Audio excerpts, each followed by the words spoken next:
welcome to Vision Lakshay. Myself Vanshika Dhingra. Today we are going to start chapter 7, that is aggregate demand and aggregate supply. The very first topic of this chapter is aggregate demand. One by one we will do all the topics. First of all we will cover total aggregate demand. ठीक है, aggregate demand क्या होता है, उसके कौन कौन से components होते हैं, कैसे उसको डायग्रामेटिकली हम रिप्रेजेंट करते हैं एंड उसके बेसिस पे डायग्राम के बेसिस पे क्या क्या उसका ओवरव्यू है. ठीक है, मतलब क्या क्या उसके इंपॉर्टेंट पॉइंट्स हैं, एवरीथिंग.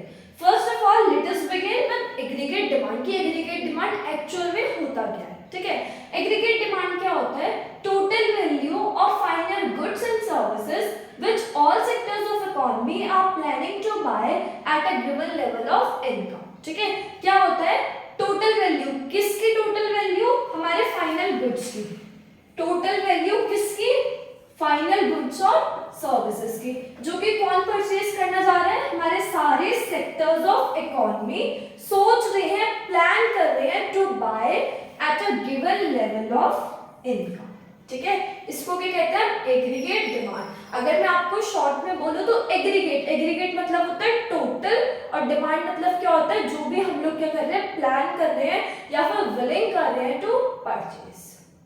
ठीक है, that is our aggregate demand. एक बार और देख लो, टोटल वैल्यू किसकी, total value final goods and services की, जो कि सारे सेक्टर्स ऑफ इकोनॉमी प्लान कर रहे हैं to buy at a given level of income. ठीक है, उसको क्या कहते हैं, aggregate demand. Aggregate in short means total demand.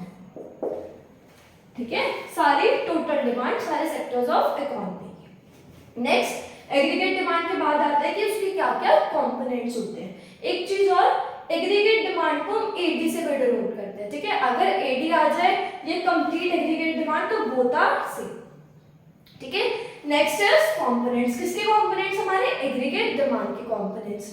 The very first is private final consumption expenditure. ठीक है, प्राइवेट फाइनल कंजम्पशन एक्सपेंडिचर का क्या मतलब होता है कि हमारे सारे house hold sector, private sector क्या कर रहे हैं, वो प्लान कर रहे हैं टोटल एक्सपेंडिचर कर. ठीक है, तो प्राइवेट फाइनल कंजम्पशन एक्सपेंडिचर में क्या आएगा, total expenditure incurred by household sector या इनकर्ड बाय प्राइवेट सेक्टर. ठीक है, वो हमारा क्या हो जाएगा, private final consumption expenditure and this is denoted by C. ठीक है, सी से डिनोट करते हैं कंजम्पशन एक्सपेंडिचर. सेकेंड हमारा क्या है, इन्वेस्टमेंट एक्सपेंडिचर. इन्वेस्टमेंट एक्सपेंडिचर क्या होगा, सारे हमारे जो क्या है प्राइवेट सेक्टर्स प्लान कर रहे हैं, ये टोटल एक्सपेंडिचर कर रहे हैं. ठीक है, total expenditure incurred by private sector for machineries and all, मतलब जितने भी इन्वेस्टमेंट कर रहे हैं. This is denoted by I, I से डिनोट करते हैं. ऊपर वाला private final consumption expenditure we denote by C. Government investment expenditure is denoted by I. Third government final consumption expenditure, जितना भी एक्सपेंडिचर इनकर्ड कर रही है कौन, गवर्नमेंट.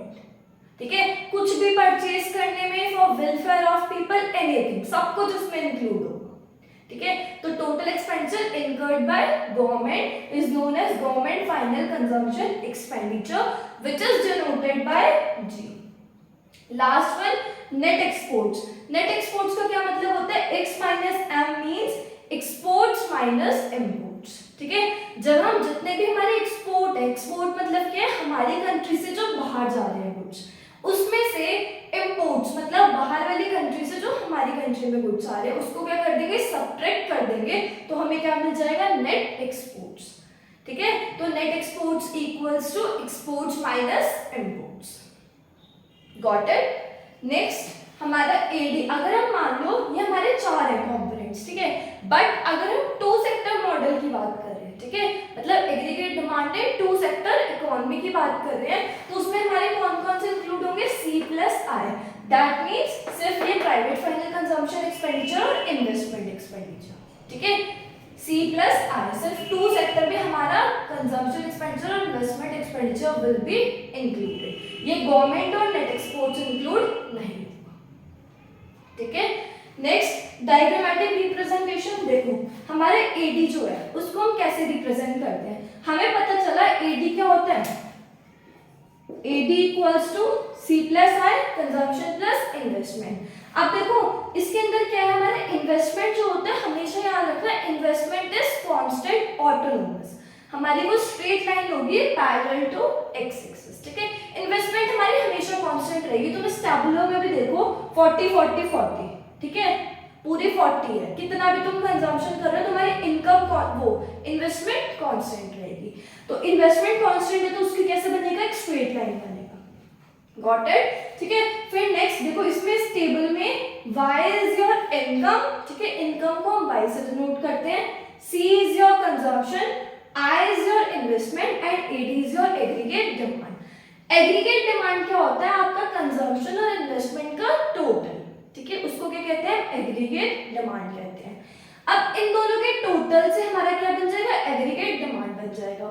अगर हम देखो दोनों को सेपरेटली बनाए, I ये रहा हमारा कांस्टेंट मतलब ऑटोनोमस स्ट्रेट लाइन, अगर हमें C का ग्राफ बनाना हो तो वो भी कुछ क्या होगा, समथिंग इस टाइप से बनेगा, ठीक है।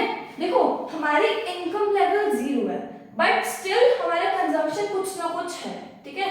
तो ये हमें क्या बताता है, क्या डिनोट करता है कि भले हम कुछ ना कमा रहे हो, भले हमारी इनकम है 0 but then also we are consuming something.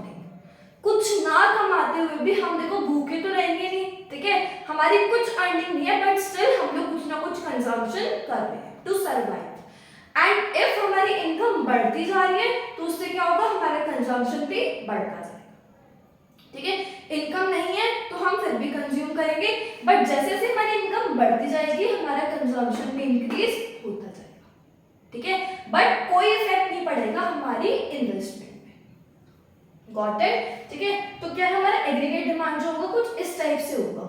हमेशा याद रखना एग्रीगेट डिमांड हमेशा कुछ स्पेस में बनता है, मतलब y एक्सिस पे बनता है, हमारे इस इनिशियल पॉइंट से स्टार्ट नहीं होता, ठीक है। हमारा एग्रीगेट डिमांड जो है वो इस पोजीशन से स्टार्ट होता है।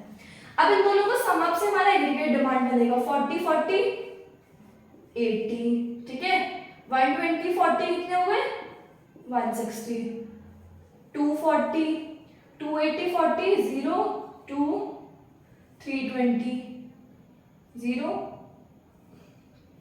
400 480 560, ठीक है। This is your table and this is your diagrammatic representation of this table. अगर हम स्केल से मेजर करके ड्रॉ करेंगे तब भी हमारा इस टाइप से कुछ कर्व बनेगा, ठीक है। आपको सिर्फ एक अंडरस्टैंडिंग के लिए बता दिया कि आपका एग्रीगेट डिमांड ऐसे, उसका स्लोप ऐसे होता है, consumption is this, I is this, and ये आपका AD जो आया है कैसे आया है, आपका C plus I, that is consumption plus investment, ठीक है। अब उसके बाद क्या है, इसको देख के, इस ग्राफ को देख के हमारे कुछ इंपॉर्टेंट पॉइंट्स हमने लिखे हैं। कौन कौन से वो इंपॉर्टेंट पॉइंट्स हैं, देखो सबसे पहली चीज, मतलब इसको देख के हमारे माइंड में क्या क्या चीजें आई हैं। पहली चीज जो आई है वो क्या है, एग्रीगेट डिमांड किसके इक्वल होता है, C plus I, consumption plus investment, ठीक है। सेकेंड चीज हमारा क्या लिखते हैं, पॉजिटिव कंजम्पशन। देखो हमें इसे देख के पता चल रहा है हमारा कंजम्पशन पॉजिटिव है, भले हमारी इनकम कितनी है 0, even we are not earning something but still we'll have some consumption, ठीक है, हमारी कुछ ना कुछ कंजम्पशन होगी भले हम कुछ नहीं कमा रहे। तो क्या है, पॉजिटिव कंजम्पशन होगा भले हमारी इनकम 0 है। दो पॉइंट्स हमने इस ग्राफ को देख के लिखे। Next slope of consumption curve, देखो हमारे कंजम्पशन कर्व का स्लोप कैसे जाएगा, यहाँ से भी देखो 40 120 200, मतलब इट इज इंक्रीजिंग, धीरे धीरे क्या हो रहा है, बढ़ रहा है। सिमिलरली यहाँ पे भी क्या है, हमारा ये कर्व बढ़ रहा है ना, नीचे से ऊपर जा रहा है, डाउनफॉल नहीं है, इसमें क्या है हमारा पॉजिटिव कर्व है। फिर slope of autonomous investment, autonomous investment का स्लोप क्या है, हमारी straight line parallel to x axis. Next slope of AD curve, हमारे AD कर्व भी क्या होगा, पॉजिटिवली स्लोप, मतलब इनकम के बढ़ने से हमारा कंजम्पशन बढ़ेगा, कंजम्पशन बढ़ेगा हमारा एग्रीगेट डिमांड बढ़ेगा, ठीक है। तो सब कुछ किससे हो रहा है, with the rise in income consumption increases and with the rise in income aggregate demand also increases, ठीक है। सारा खेल इसमें किसका है, इनकम का। अगर हमारी इनकम घटती चली जाएगी तो हमारा कंजम्पशन क्या होगा, इतना तो होगा ही होगा, ठीक है, मतलब हमारा कंजम्पशन नेगेटिव में नहीं जाएगा, ये है, ठीक है। पॉजिटिव कंजम्पशन रहेगा भले हमारी इनकम क्या this is your complete aggregate demand. Hope पूरा समझ में आ गया होगा, पूरी कॉन्सेप्ट क्लियर हो गया होगा। एग्रीगेट डिमांड क्या होता है, कौन कौन से उसके कंपोनेंट्स होते हैं, टू सेक्टर मॉडल की बात करें तो कैसे होता है, उसका डायग्राम और इस डायग्राम के बेसिस पे उसके important points.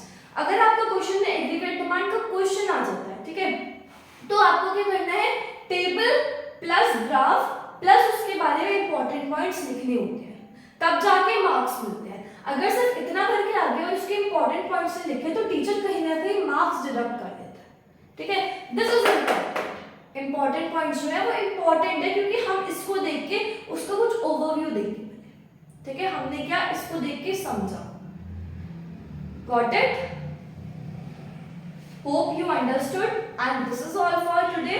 Please please please like share and subscribe अगर आपको सब कुछ समझ में आया हो तो। Thank you.